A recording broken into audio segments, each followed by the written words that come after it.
Let's go!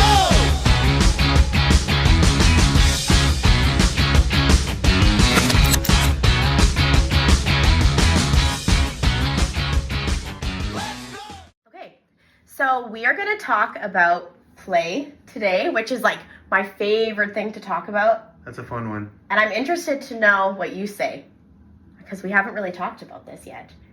So one of my questions I'm going to ask you is, how do you define play? Or how do the children you care for define play? Yeah, okay, so literally just today, I decided to ask the kids I was with what they thought play was.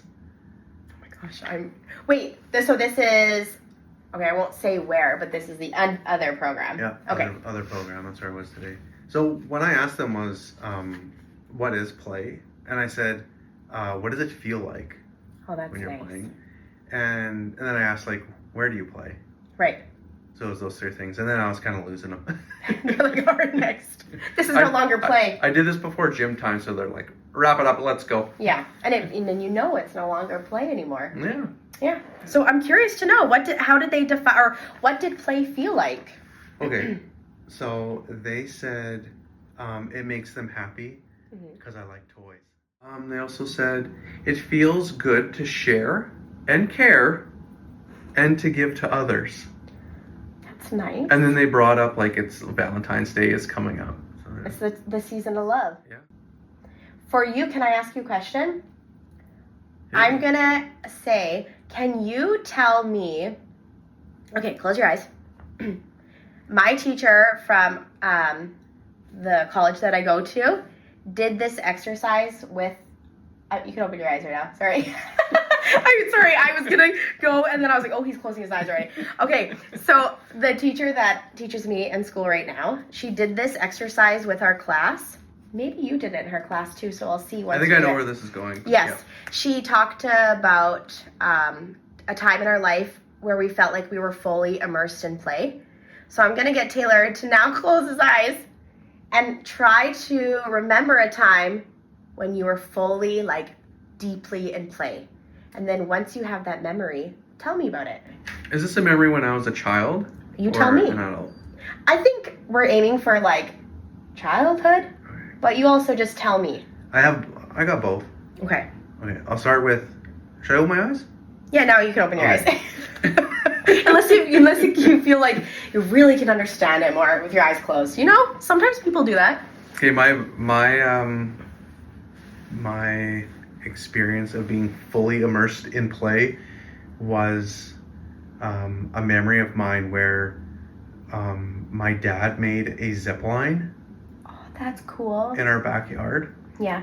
But we also had, like, nothing to stop us because it was just tied to, like, the bottom of a tree. We would, like, climb a tree, hang on to the zip line. Someone would, like, hold it with a rope. Wait, so like, all I'm picturing, sorry to cut you off, all I'm picturing is, like, a rope over, like, a wire, and then you hold the rope and you go, well, he actually made, like, a whole pulley system with, like, handlebars. Okay. But somebody had to, like, we had to tie a rope from the handlebars to the ground so that somebody could... run with you? No. Oh. So you could Why am I climb, not so that understanding? you could climb the tree. Okay, climb the tree. And then somebody would hold the handlebars in place with the rope down below. Okay, now I understand. And then when you grabbed the handlebars... That's fun. Do you still have it? The person on the ground... No. It was like cutting into the tree, and we didn't want to, like, kill the tree. Because this was like a cable, like a metal cable. Yeah, that's what I pictured in my mind too. Yeah. And it was tied across our backyard to the bottom of another tree that we called the monkey tree. It was where we took all our pictures, and it was just like the perfect climbing tree. All my cousins and, like, all my aunts and uncles, it was the monkey tree. Like, we owned really the monkey nice. tree in the yard. And we obviously didn't want that one to die. Yeah. So, like, the zip line lasted me, I don't know how long it lasted. A week, 2 weeks, I'm not sure. Oh, for some reason I keep picturing the zip line, like, still being there. No, it didn't last, but goodbye. still. But yeah, so it was just tied to the bottom of the tree, and, like, the way we stopped is we crashed into an old mattress. Like, we dragged a mattress. This is out of a movie. Little Rascals? That's what I keep thinking Yeah, of. see? This is like... Yes. Isn't this kind of like 90s kid? Yeah. It didn't happen in the 90s, but I Early feel like 2000s. yeah, I would say because we're both 94. Yeah. But these things definitely happened in like the early, because we would have been like in kindergarten in 2000. Yeah. So for sure. Yeah, I know what you're saying. Yeah, so that's one of my greatest memories, where I was like fully immersed in play, and you just like could not wait to go again. And that's when like all the cousins were over and like the friends were over, and it was like, you have to come and do this zip line. That's awesome. That's so fun. Like my parents had a pretty big yard, so like it was a ride. You're near bang right into the mattress. I like imagined like you know, like a baseball helmet that has only the one part on the ear. That's Yeah. what I keep picturing the person wearing. You know what? We didn't even wear helmets. That you didn't need a helmet because you had the mattress. Now my next question for you is, how old were you?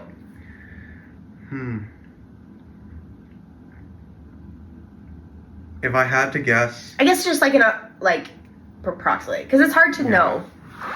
yeah, honestly, I have to give you like a ballpark. 10? 10 years old. 10. And the next question is, were there adults around when you were doing, like when you're fully immersed in it? Were there adults around, or were you guys just like your cousins by yourself doing this? At first, like the parents were also interested because this was cool, but like eventually they left, and it was That's just awesome. it was just us. There was love no that. adult supervision. We're gonna play a game based off of this. So you're gonna keep your memory.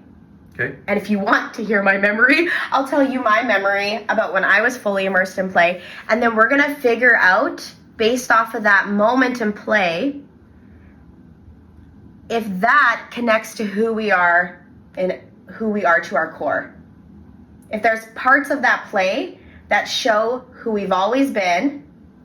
Do you know kind of what I mean? I'm sure I'm not explaining this the way that my professor did, but there's characteristics in the play, like there's something deeper going on that connects me to my spiritual self. Okay. So I heard your memory, and now I'm going to think in my mind, what are the things that the things in play that happened that connect you to who you are now. So I'm going to share with you my story that I actually shared with my class. Okay. And I wasn't going to share this story because I'm slightly embarrassed by the story after telling it to a group of 31 people. I kind of was like, maybe I should have not told anyone that. Like, I was like, maybe that should have been a personal memory. But then I was driving home as I was like second guessing everything. I was like, but that's who I am. So I'll tell this story. Okay. So I must have been, I won't say what age I am yet. My brother played hockey a lot. So I spent a lot of time at the old arena in the town I grew up in. So I was there all the time. I was a rink rat. They dragged me around. But for me, I wasn't fascinated by the sport. My dad coached hockey as well. So it was like, and my grandpa played like hockey up until he was like in his 70s. And we just had a lot of hockey loving people in my family. So I was often brought to all those events and all those arenas and tournaments. And so I had to figure out how to entertain myself.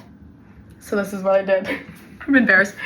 I used to round up all the kids there and take them to like the back. So at the old arena, there's like a back hallway that's like cement floor. And I would drag all of these kids, not all of them. I'm saying like there's like probably 6 kids. I would take them with me over there. I'd get them to sit down, and then I would do my rendition of the Annie song, like the Annie soundtrack. And I would make them all sit on the ground and listen to me sing the song to them. I feel like that's totally normal. And how did I not? I guess I How felt. did I not see this coming? You're a theater kid in your soul. I think I am. And so, what I really like, and then, so the professor in my school said, you're a natural born leader.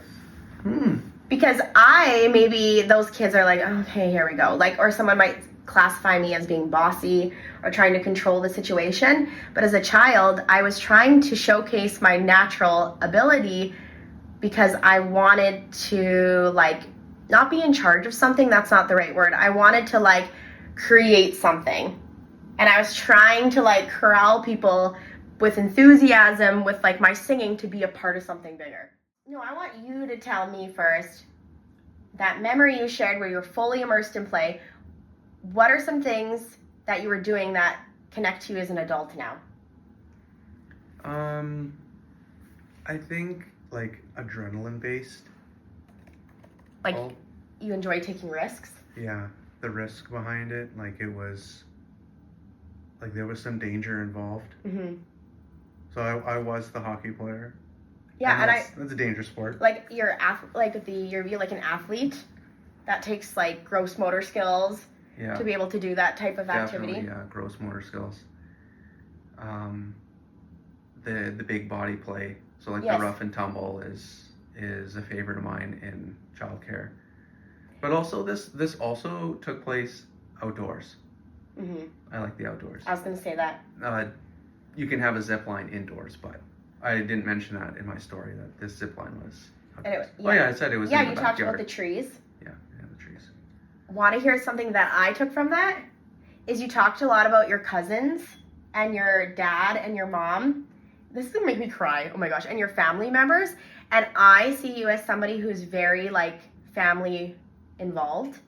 Like every time I've ever gone to something at your house, like your mom or dad have been there. And I always think that's so special. And you brought them up multiple times in the story. I thought that was normal. Very normal growing up until I was like an adult. I don't think that's normal. And got to know other adults. Like, oh, you weren't close with your cousins, or you don't have a relationship with your parents, or you're not close with your siblings. It's really special. And you brought it up, like, I think you brought it up like 3 times. And I know you're talking about, like, it definitely was like you're an athlete, gross motor nature, but every time you spoke about your cousins and your mom and dad and like how your dad did this, you like lit up. And I was like, I didn't even really catch connection, that about community. Myself, is that, yeah, friends and family are important. And do you seek that out in things you do?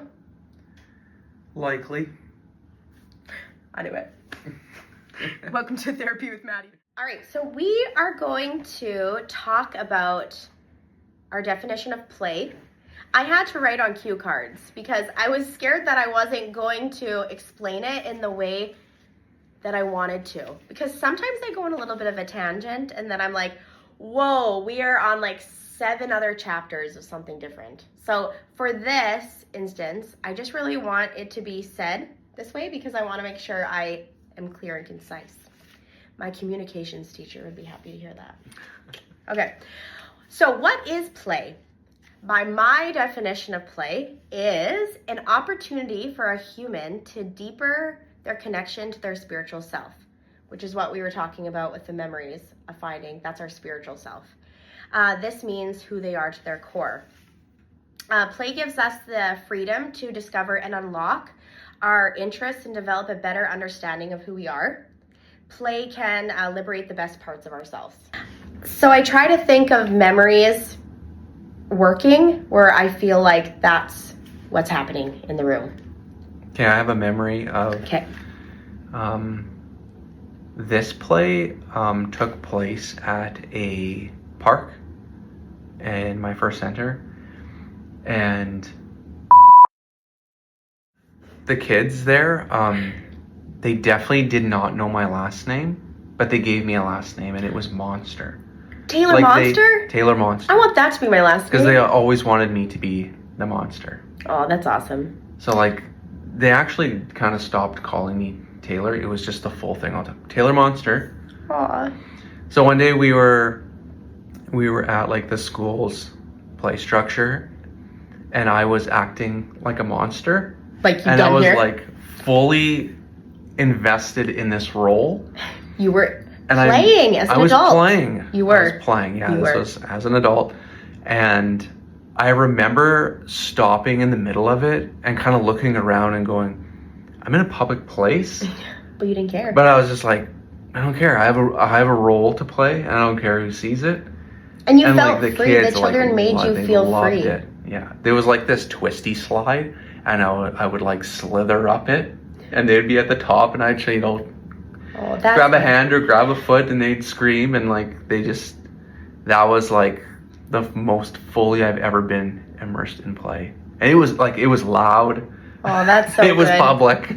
That's okay. I think that's how it's supposed to be. And I'm just thinking, the reason I'm sitting here and thinking kind of is because the monster thing has happened at our center too.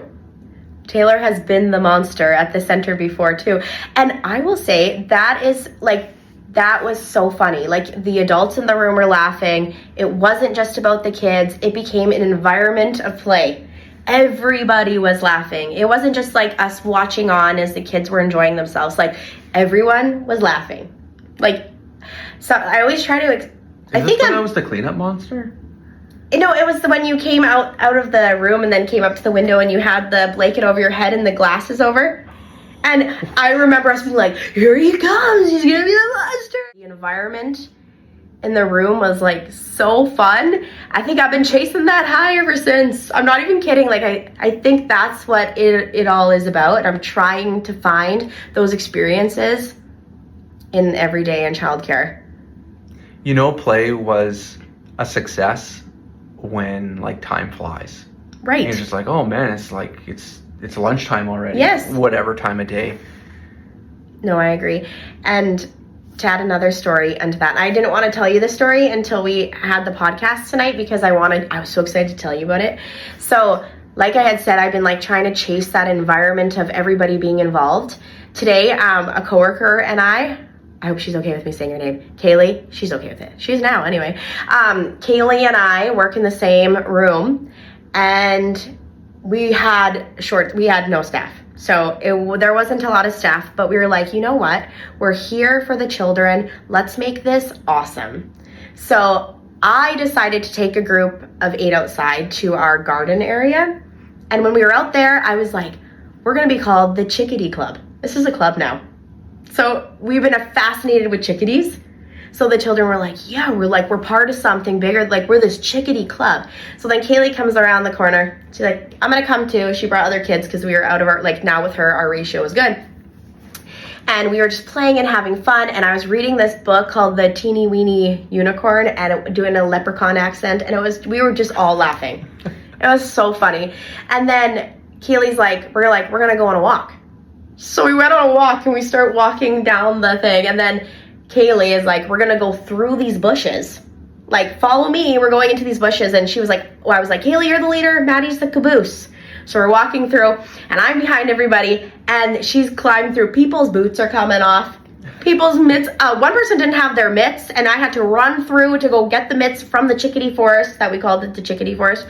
And so all of a sudden, it's deeper than you could ever imagine. Kaylee, we were laying on the ground laughing so hard we were stuck in the snow. The children were all laughing. Kaylee and I are laughing.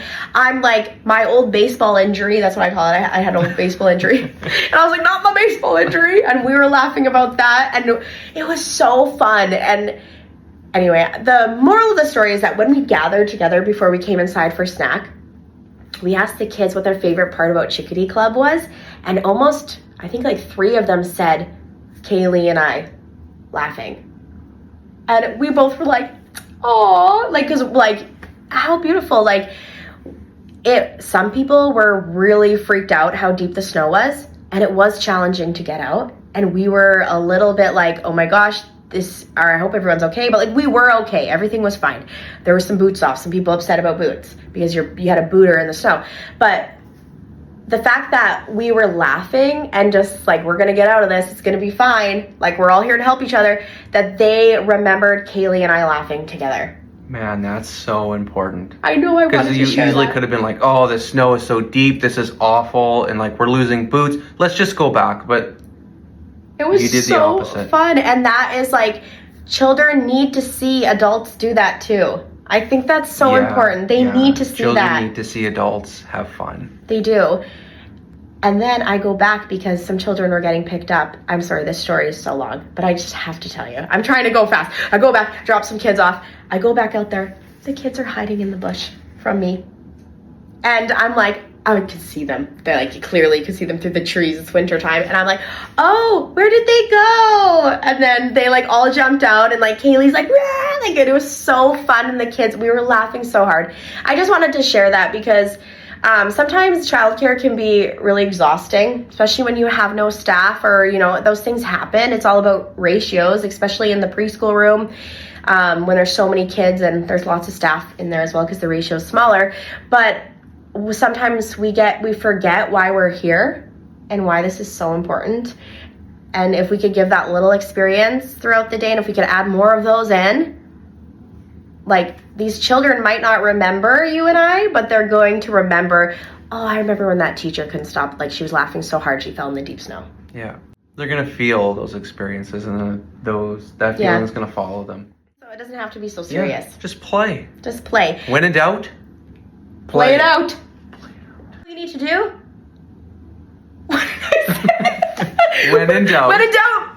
Play it out. And I hope that the people listening at home maybe go to their centers, or maybe you're a parent, or maybe you're a grandparent, maybe you're a cousin, uncle, auntie, and you just have to remember just to not take it so seriously, and just remember those kids just want to experience life with you. They just want to be with you. They want to connect with you. It doesn't matter if you're perfect. You don't have to be perfect. Kids are just looking for connection. They're not looking for perfection. It's their job to play, so just immerse yourself into their world. Wear a silly hat. Wear 2 silly hats. Or 3 silly hats.